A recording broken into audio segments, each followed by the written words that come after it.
தாயகம் திரும்பிய நல அறக்கட்டளையின் சார்பாக கோத்தகிரி, குன்னூர், ஊட்டி பகுதி மக்களுக்காக இந்த நலத்திட்ட கூட்டத்தை சிறப்பாக ஏற்பாடு செய்திருக்க கிளை மேலாளர்கள், இந்த கூட்டத்தை என்னுடன் சேர்ந்து வழிநடத்த வந்திருக்கும் அன்பு சகோதரர் RHFL தலைவர் சி தங்கராஜ் அவர்களே, அது மட்டுமல்லாமல் எங்களுடன் இயக்குனர் குழுமத்தில் இயக்குனராக இருக்கும் அருமை தம்பி திரு கிருஷ்ணகுமார் அவர்களே, அறங்காவலர் இந்த திட்டத்தை என்னதான் நாங்கள் இயக்குனர் குழுமத்தில் வைத்து பில் பாஸ் பண்ணாலும் கடைசியாக திட்டத்தை நிறைவேற்றுறது அறங்காவலர்கள் தான். அறங்காவலர் குழுவில் அறங்காவலர்களாக இந்த அறங்காவலர் பெரிய பிரச்சனை. அறங்காவலரை கொண்டு போய் நியமிக்கிறது சாதாரண விஷயம் இல்லை. இவங்களெல்லாம் அறங்காவலரை போட்டதுக்கு பயங்கரமான எதிர்ப்பு.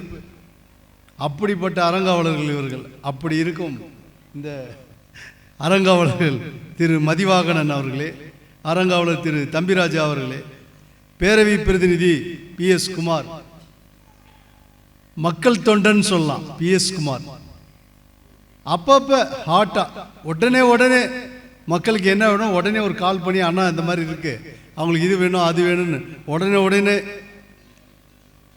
எனக்கு தகவல் சொல்லக்கூடிய சகோதரர் PS குமார் அவர்களே, அதற்கு இளைத்தவர் இல்லை இந்த பேரவை பிரதிநிதியும், அவரும் இதே மாதிரி தான். பேரவை பிரதிநிதி நண்பர் முருகேசன் அவர்களே, இங்கு பல சேவைகள் செய்து இன்னைக்கு வர முடியாமல் அவருக்கு பல வேலைகள் இருப்பதாக சொல்லிக்கொண்டு வரவில்லை. அப்படிப்பட்ட ஒரு பேரவை பிரதிநிதி ரமேஷ்குமார் அவர்களே, இந்த நிகழ்ச்சியை நல்லவன் நடத்தி கொடுக்கணும் அப்படின்னு சொல்லிட்டு ரொம்ப ஆவலாக செய்த கோத்தகிரி ரெப்கோ வங்கி மேலாளர் தட்சாமூர்த்தி அவர்களே, குன்னூர் கிளை மேலாளர் அவருடன் ஒத்துழைத்த குன்னூர் கிளை மேலாளர் ஜெய் பிரகாஷ் அவர்களே, இவர்களுடன் சேர்ந்து ஒத்துழைப்பு கொடுத்த ஊட்டி கிளை மேலாளர் திருமதி தமிழரசி அவர்களே, கோத்தகிரி மைக்ரோ ஃபைனான்ஸ் கிளை மேலாளர் திரு வினோத்குமார் அவர்களே, அது மட்டும் இல்லாமல் இந்த வங்கி ரெப்கோ வங்கி, RHFL, மைக்ரோ ஃபைனான்ஸ் 3 நிறுவனத்திலும் பணிபுரியும் ஊழியர்களே, இங்கு வருகை தந்திருக்கும் என் அருமை சொந்தங்களே, அனைவருக்கும் என் மதிய வணக்கம். ஸோ திட்டம் சொல்லிட்டு உங்களுக்கு நிறையா செய்கிறோம் அப்படின்னு நேற்று நான் கோயம்புத்தூரில் தங்கிட்டேன். தங்கும்போது அங்கே ஒருத்தரை சந்திக்க வேண்டியது இருந்தது. அவர் சொன்னார், இங்கே திட்டங்கள்லாம் இப்படி கொடுக்குறீங்களே, அவங்களாம் எல்லாம் வசதியாக தானே இருக்காங்கன்னு. இல்லைப்பா, நீ தெரியாமல் சொல்லிகிட்டு இருக்க, அவங்களும் பெரிய வசதி இல்லை. என்னை போன்ற வசதி உள்ளவர்கள் 1000-ல் ஒருவர் இருக்கோம் அந்த கூட்டத்தில், அவ்வளோதான் அப்படின்னு சொன்னேன். ஆனால் அவர் அதுக்கு மறுப்பு தெரிவித்தார். இல்லைப்பா, அதெல்லாம் உங்களுக்கு தெரியலை. அவர் பந்தலூரை சார்ந்தவர் ஒரு சகோதரர். ஏன் அப்படின்னா, இது எதுக்கு நான் சொல்கிறேன் அப்படின்னா, நம்ம திட்டத்தை இவ்வளோ செய்கிறோம் அப்படின்றது மற்றவர்களுக்கு பொறாமை. ஞாபகம் வச்சுக்கோங்க, நிறைய பொறாமை இருக்கு. ஆனால் நமக்குள்ளே பொறாமை இருக்கக்கூடாது. ஏன் சொல்கிறேன்னா, நீங்கள் திட்டத்தை வாங்கிட்டு நீங்கள் மட்டும் தனியாக போய் உங்களை வீட்டு வரையும் உங்களை பசங்களை வரையும் வச்சுக்கூடாது. இந்த மீட்டிங் போட்டு உங்களுக்கு ஒரு வேளை சாப்பாடு கொடுத்து இதை இவ்வளோ நேரம் உட்கார வச்சு நாங்கள் சென்னையிலேருந்து இங்கே உங்களுக்கு உரையாற்றுறோம்னா, இதை வெளி மக்களில் யாரெல்லாம் சேரலையோ மெம்பராக அவங்கள சேர்க்கறதுக்கு நீங்கள் சொல்லணுன்றதுக்காக தான், இந்த விழிப்புணர்வுக்காக தான் இந்த கூட்டமே. அதை நீங்கள் எங்களுக்கு கொஞ்சம் எங்களுடன் கை கோர்த்து விடுபட்ட தாயகம் திரும்பிய மக்களை இங்கே உறுப்பினராகணும். அதுதான் ரொம்ப முக்கியமான விஷயம். அதுக்காக தான் இந்த கூட்டமே. திட்டம் நாங்கள் வர தேவையே கிடையாது. திட்டத்தை வங்கி மேலாளர் கையில் கொடுத்துட்டு அங்கேருந்து அனுப்பிச்சிட்டு அவங்களுக்கு கொடுங்கன்னா கொடுத்துருவாங்க. அது ஒரு பெரிய வேலையும் கிடையாது அவங்களுக்கு. ஆனால் இதுதான் பெரிய வேலை. நாங்கள் வர்றது, எங்களை ரிசீவ் பண்ணுறது, உங்களெல்லாம் கூப்பிட்டு இங்கே உட்கார வைத்து மதிய உணவும் கழித்து உங்களை பத்திரமா வீட்டுக்கு போய் சேர்ற வரையும் அதோடைய ரிப்போர்ட்டை எங்களுக்கு கேட்டு கொடுக்கறது எவ்வளோ பெரிய வேலை பாருங்கள். இந்த சிரமத்தை ஏன் இவங்களாம் எடுக்கிறாங்க, நாங்களும் ஏன் எடுக்கிறோம் அப்படின்னா, உண்மையிலே இந்த திட்டத்தின் மூலமாக ஒரு விழிப்புணர்வு வரணுன்ற ஒரே காரணத்துக்காக தான். அதை நீங்கள் நன்கு புரிஞ்சுக்கணும். இப்படி திட்டத்தை எடுத்துகிட்டு போகிறோம். திட்டத்தை எடுத்துகிட்டு போகும்போது பல திட்டங்கள் புதுசாக நாங்கள் கேட்குறோம். இப்போ இந்த வீடு பிரச்சனை, மேலே வீட்டு கூரை பராமரிப்பு, வீடு சுவர் பராமரிப்பு, நாங்கள் இந்த திட்டத்தை கொண்டு வந்திருக்கோம், ரெடியாக வச்சுருக்கோம். இது உடனே இந்த வருடமே செய்வதற்கு நாங்கள் ஆவலாக தான் இருக்கோம். ஆனால் நிதி பற்றாக்குறை இருக்குது. இந்த நிதி பற்றாக்குறை 27-28 ஆண்டில் கண்டிப்பாக அந்த நிதி பற்றாக்குறை தீர்ந்துடும். அந்த அளவுக்கு நாங்கள் திட்டமிட்டு வச்சுருக்கோம். ஆனால் இங்கே பேசும்போது அருமை சகோதரர் ஆர்எச்எஃப்எல் தலைவர், நான் ஆகஸ்ட் செப்டம்பர் அப்படி அந்த வாக்கள் வருவோம், திருப்பியும் இந்த ஹாலை கொள்ளாது, அவ்வளோ பெரிய கூட்டம் இருக்கும் அப்படின்னு சொல்லிட்டாரு. நானும் திட்டத்தை சொல்ல விரும்பல, திட்டம் சஸ்பென்ஸாகவே இருக்கட்டும். ஏன்னா அந்த திட்டத்துக்கு தென்னிந்திய முழுக்க ஒதுக்கப்பட்ட நிதியை மட்டும் சொல்லிடுறேன், 15 கோடி. எவ்வளோ? ஏன்னா திட்டம் சஸ்பென்ஸாகவே இருக்கட்டும், ஆகஸ்ட் மாதம் உங்களுக்கு கண்டிப்பாக தெரிஞ்சிடும். ஏன்னா தென்னிந்தியா முழுக்க கொடுக்க போகிறோம். ஒரு ட்ரையல் எடுத்துட்டோம். எங்க ஒரு கான்ஸ்டிடியூஷன்ல அந்த ட்ரையல் சக்சஸ், அந்த மக்கள் ரொம்ப திருப்தி. அந்த திட்டத்தினால பயனடைந்த மக்கள் கிட்டத்தட்ட 1000 பேர். இதுல வாயில வரப்பச்சு யார் பயனாளி நிப்பாட்டிடுற. அந்த திட்டம் சஸ்பென்ஸாகவே அவர் விரும்புகிற மாதிரியே இருக்கட்டும், நீங்களும் ஆவலாகவே இருங்க. ஏன்னா அதுக்கு ஒதுக்கப்பட்ட நிதி மட்டும் 15 கோடி. நல்லா தெரிஞ்சுக்கங்க. நீங்களாம் எங்களெல்லாம் பாராட்டுறதை விட, எங்களெல்லாம் பார்த்து தலைவர் ஐயா வணக்கம்னு சொல்கிறத விட, இந்த இருக்காங்க பாருங்க, இவங்கள தான் சொல்கிறோம். ஏன்னா வங்கியில் பணிபுரியும் அதிகாரிகளும் ஊழியர்களும் கஷ்டப்பட்டு உழைக்கவில்லை என்றால் அந்த வங்கி ஆதாயம் அடையவும் முடியாது. அடையவில்லை என்றால் அந்த ஆதாயத்திலிருந்து நமக்கு வர வேண்டிய 10% தொகையும் வராது. அது இன்று கடந்த 2 வருடங்களாக அந்த சூழ்நிலை மாறி இன்னைக்கு நமக்கு வங்கி நல்ல ஆதாயத்தில் போக கொண்டு தான் இன்னைக்கு நம் மக்களுக்கு திட்டங்கள் தீட்டப்படுகிறது. அப்படிப்பட்ட திட்டங்களில் எப்பவுமே தெரிஞ்சுக்குங்க, குறை நிறை இருக்கும்.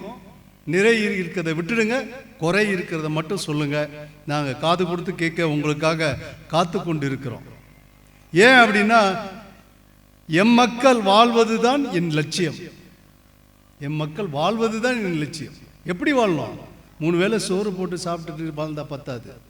நல்ல ஆரோக்கியமாக, பொருளாதார ரீதியாக நல்ல சந்தோஷமா வாழணும். அப்படி என்னைக்கு வாழ்றீங்களோ அன்னைக்கு நாங்கள்லாம் இந்த பதவியிலே இருக்க மாட்டோம். ஏன்னா தேவையில்லை, நாங்கள் எங்களை போன்ற தலைவர்களே தேவையில்லை. மக்கள் நிறைவடைந்து பிற்பாடு இப்படி ஒரு தலைவர்கள் தேவையே கிடையாது. ஆனால் நீங்கள் அந்த சூழ்நிலையை எப்போ மாற்றுவீங்க அப்படின்றத நாங்கள் அதுவரையும் அரும்பாடுபட்டு, நானும் என் கூட இருக்க சகோதரர் தங்கராஜும், மற்ற கிருஷ்ணகுமார், பிஎஸ் குமார், முருகேசு, அப்புறம் நம்ம மதிவாணன், தம்பிராஜா, இப்படி எல்லாரும் நல்லா தெரிஞ்சுக்குங்க. இந்த ஃபேஸ் எல்லாம் பார்த்துக்குங்க.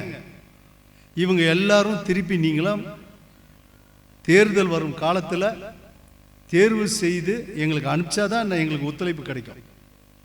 ஏன்னா எங்களுக்கு ஒத்துழைப்பு கொடுத்தா தான் நாங்கள் இன்னைக்கு கோத்தகிரிக்கு நாங்கள் வர்றதுக்கு எனக்கு இவர்களோட ஒத்துழைப்பு இருந்தால் தான் வர முடியும். ஏன்னா அவங்க இங்கே உங்களை நேர சந்தித்து எங்களுக்கு ரிப்போர்ட் கொடுக்குறவங்க அவங்க தான்.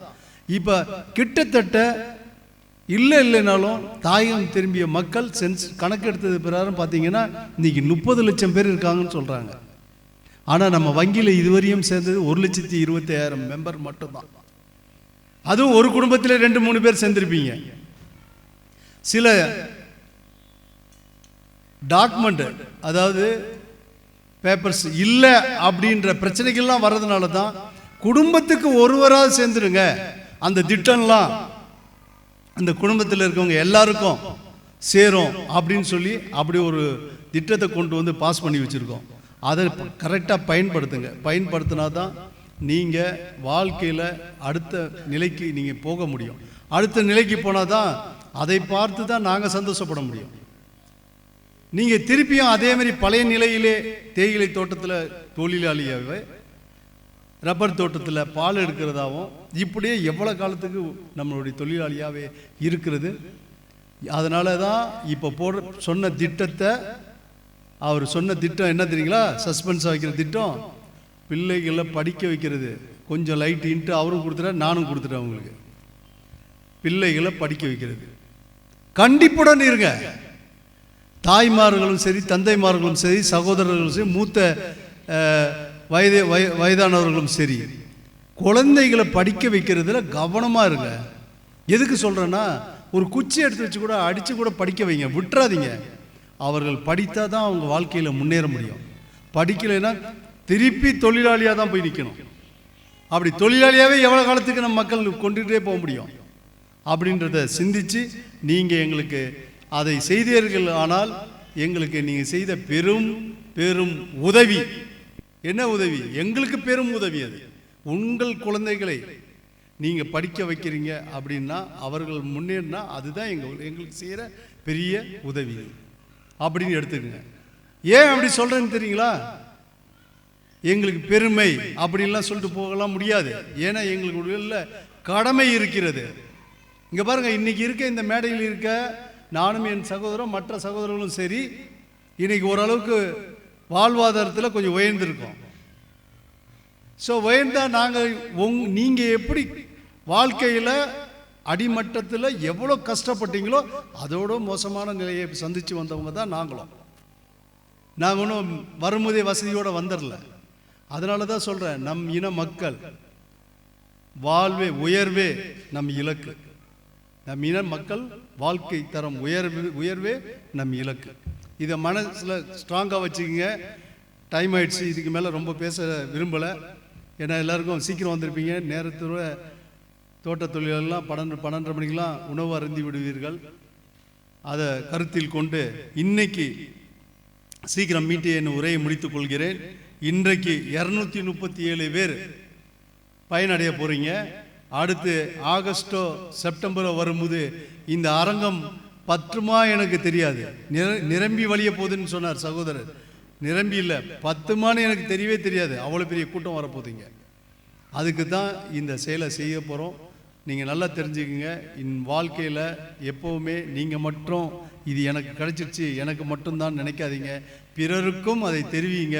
அதற்காக தான் இந்த கூட்டன்றதை சொல்லிக்கொண்டு எனக்கு வாய்ப்பளித்த இந்த தாயின் திரும்பி அறக்கட்டளையின் சார்பாக அனைவருக்கும், உங்களுக்கும், இந்த வங்கியில் பணிபுரியும் அதிகாரிகளுக்கும் ஊழியருக்கும் என்னுடைய நன்றியை தெரிவித்துக் கொள்கிறேன். நன்றி, வணக்கம்.